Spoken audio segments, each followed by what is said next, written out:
భాస్కర్, మనం చూస్తున్నాం మొత్తం తెలంగాణలో ఇవాళ నిర్బంధకాండ ఎట్లా సాగిందో మనం చూసాం. బీఆర్ఎస్ పార్టీ ఒకటే చెప్తుంది, ఇంత దాడి జరిగింది మా మీదే, మళ్ళీ ఉల్టా మా మీదనే మమ్మల్ని హౌస్ అరెస్టులు, మమ్మల్ని హౌస్ నిర్బంధాలు ఏంటనేది బీఆర్ఎస్ పార్టీ తీవ్రంగా ప్రశ్నిస్తూ ఉంది. సో ప్రజాపాలన ముసుగులో ఒక ఎమర్జెన్సీ దిశగా ఇవాళ రాష్ట్రం వెళ్తుందన్నటువంటి ఆవేదన కూడా బీఆర్ఎస్ చెబుతోంది. సాధారణ ప్రజలు కూడా ఒక భయభ్రాంతులకు గురవుతున్నారు. నిజంగా లా అండ్ ఆర్డర్ పనిచేస్తుందా, పనిచేయట్లేదు? ఎందుకంటే అంత ఒక కాన్వాయ్ తోటి అంతమందితోటి అక్కడి నుంచి కౌశిక్ రెడ్డి ఇంటి దాకా వస్తున్నప్పుడు ఎంతో కొన్ని పోలీస్ స్టేషన్స్ కూడా ఉన్నాయి, అక్కడే అడ్డుకుంటే అయిపోయేది, ఇంటి దాకా తీసుకొచ్చి కావాలనే అటాక్ చేసే విధంగా పోలీసులు సహకరించారనేది బీఆర్ఎస్ పార్టీ చెప్తోంది. సో లా అండ్ ఆర్డర్ గురించి నిజంగా ఎట్లా ఉంది చర్చ?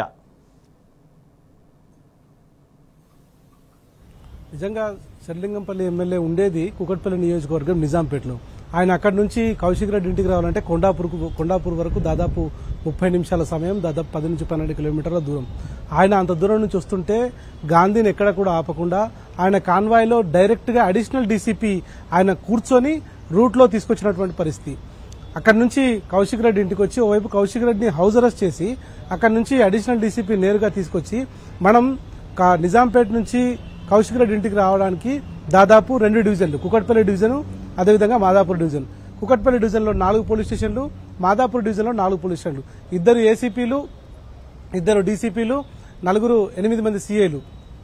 ఇంతమంది ఉన్నా కూడా కేవలం కౌశిక్ రెడ్డి మాత్రం హౌస్ అరెస్ట్ చేసి గాంధీని మాత్రం నేరుగా అడిషనల్ డీసీపీ తీసుకుని వచ్చి లోపలికి తీసుకొచ్చి అటాక్ జరిగేంత వరకు వాళ్ళని కట్టడి చేయకుండా ఏదో తూతూ మంత్రంగా పట్టుకున్నట్టు చేస్తూ వాళ్ళందరూ కూడా డోర్లు పగలగొట్టి లోపలికి వెళ్లి ఇంటిపై దాడి చేసేంత వరకు ఆయనను ఎట్లాంటి రిస్ట్రిక్షన్స్ పెట్టకుండా కావాలని పోలీసులు ఇక్కడ దగ్గర నుండి దాడి చేయించినటువంటి పరిస్థితి కనిపిస్తోంది.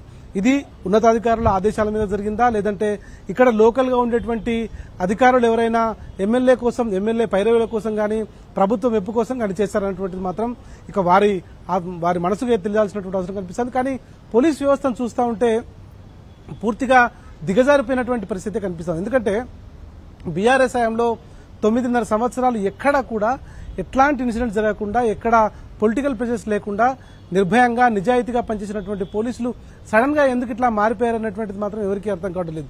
ఇవాళ 9.5 సంవత్సరాల కాలంలో ప్రపంచంలోనే ఫ్రెండ్లీ పోలీసింగ్ ను పరిచయం చేస్తూ ద బెస్ట్ పోలీసింగ్ గా తెలంగాణ పోలీసు ఉండింది.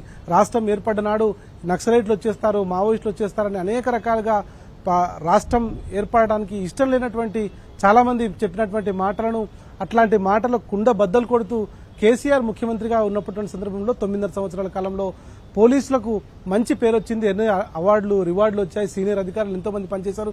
ఇవాళ 2 రోజుల క్రితం మనం ఆ సీనియర్ల అధికారులతో మాట్లాడితే, రిటైర్ అయినటువంటి అధికారులతో మాట్లాడితే పోలీస్ వ్యవస్థ ఇట్లా ఎందుకైందో వాళ్ళకు కూడా అర్థం కానటువంటి పరిస్థితి. ఇవాళ పోలీసులు ఆఫీసర్లు వాళ్ళే, అధికారులు వాళ్ళే, వ్యవస్థ కూడా అదే. నిజంగా అప్పుడున్న వ్యవస్థ ఇప్పుడు ఈ రకంగా ఎందుకు మారిందని నిజంగా సరైన మానిటరింగ్ లేకపోవడమేనా? ఎస్, మీరు చెప్తున్నారు. యాక్చువల్గా సీనియర్ ఆఫీసర్లు ఏమంటున్నారు భాస్కర్? మనకున్న సమాచారం ఉన్నతాధికారులు నిన్న ఉదయం టెలిఫోన్లో ఉదయం టెలికాన్ఫరెన్స్ ఉంటుంది. ఆ టెలికాన్ఫరెన్స్ లో ఇవాళ గాంధీ అక్కడి నుంచి బయలుదేరుతాడు, కౌశిక్ రెడ్డి ఇంటికి వస్తాడు, కాబట్టి మనం బందోబస్తు ఏర్పాటు చేయాలని కొంతమంది ఉన్నతాధికారులు చెప్పారు. కానీ కింది స్థాయి అధికారులు, ఇన్స్పెక్టర్, ఏసీపీ, డీసీపీ ఈ ర్యాంకుల్లో మాత్రం చాలా స్పష్టంగా అధికార పార్టీకి కొమ్ము కాయాలనేటువంటి నేచర్ అయితే కనిపిస్తోంది. సైబరాబాద్ లో దాడి జరగడం లేదు. అసలు ఐటీ ఏరియాలో ఇంతవరకు ఎప్పుడు కూడా కనీ విని ఎరగని రీతిలో దీన్ని డైవర్ట్ చేస్తూ తెలంగాణ ఆంధ్రానికి కూడా ఆపాదిస్తున్నారు. గాంధీ మాట్లాడినటువంటి మాటలు ముందుగా చూడొచ్చు. నువ్వు కరీంనగర్ నుంచి వచ్చినావు, ఇక్కడ ఎట్లుంటావురా అంటే ఆ సీనియర్ ఎమ్మెల్యేగా చెప్పుకున్నటువంటి గాంధీ ఆయన మాట్లాడే భాష, ఆయన కొడుకు అక్కడికి వచ్చి పాడి కౌశిక్ రెడ్డికి పాడి కడతాం అంటే పోలీసుల సహకారంతోనే చాలా క్లియర్ గా మంది మార్బలంతో 40 నుంచి 50 వెహికల్స్ లో ఒక ర్యాలీ లాగా వచ్చి కౌశిక్ రెడ్డి ఇంటిపై దాడి జరిగింది. అయితే ఖమ్మంలో వెళ్ళినటువంటి సందర్భంలో, వరద బాధిత సహాయంకి వెళ్ళినటువంటి సందర్భంలో హరీష్ రావు వాహనం మీద దాడి, సిద్దిపేట క్యాంపు కార్యాలయం మీద దాడి, గాదర్ కిషోర్ సంబంధించినటువంటి వ్యవహారంలో దాడి, ఇవన్నీ కూడా డీజీపీకి చెప్పినట్టు ఎక్కడా కూడా ఒక ఎఫ్ఐఆర్ కూడా రిజిస్టర్ కాలేదు. కానీ కౌశిక్ రెడ్డి మీద మాత్రం కేసు రిజిస్టర్ చేశారు. ఇదంతా చూస్తా ఉంటే పోలీసులు చాలా క్లియర్ గా అధికార పార్టీకి ముఖ్యమంత్రి డైరెక్షన్ లో నడుస్తున్నట్టుగా చాలా స్పష్టంగా కనిపిస్తోంది.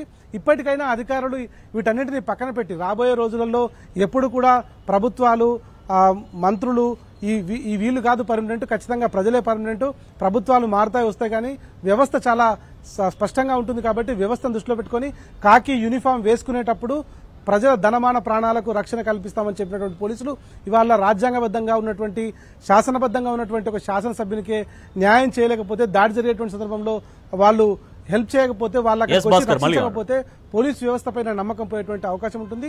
పోలీసు వ్యవస్థ మీద సన్నగిలేటువంటి అవకాశం కూడా చాలా స్పష్టంగా కనిపిస్తుంది.